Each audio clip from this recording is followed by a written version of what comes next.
ইদাল বিহার ফুজ্জিরাত, দুই রকম কথা বলা হয়েছে।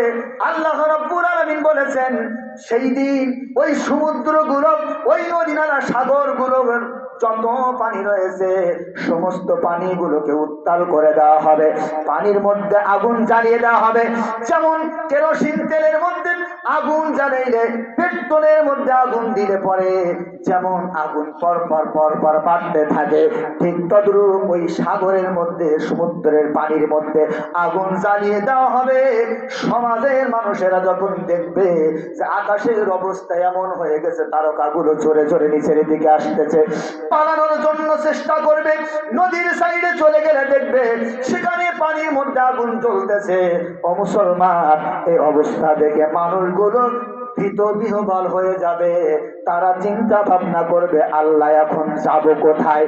ও মুসলমান, তাই তো আল্লাহ রাব্বুল আলামিন বলেন যে ও দুনিয়ার মানুষ, তোমাকে আমি এই জন্য বলতেছি ওয়াত্তাকু ইয়াউমান তুরজাউনা ফীহি ইলাল্লাহ।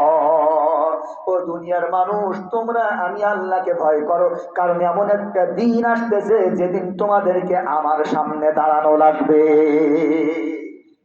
আল্লাহ তাআলা বলতেছে যে সেদিন এমন ভয়াবহ হবে যে মানুষগুলো বিভীষিকাময় দেখে অবাক হয়ে যাবে, পাগল পারা হয়ে যাবে।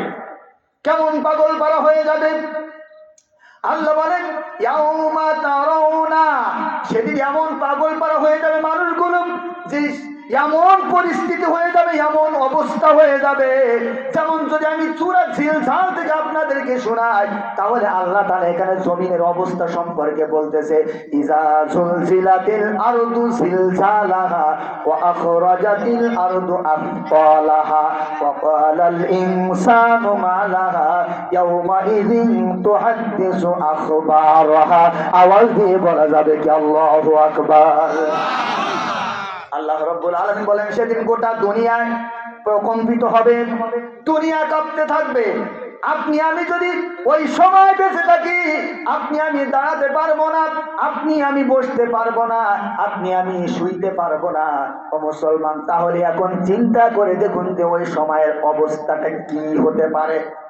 আল্লাহ তাআলা বলতেছেন ওয়া খরাজাতিল আরদু আসফালাহা, যে জমিন দিয়ে তুমি চলাচল করো, ওই জমিনের নিচে যা কিছু আছে জমিন ওটা বমি করে উঠিয়ে দেবে, উপরিয়ে উঠিয়ে দেবে উপরের দিকে।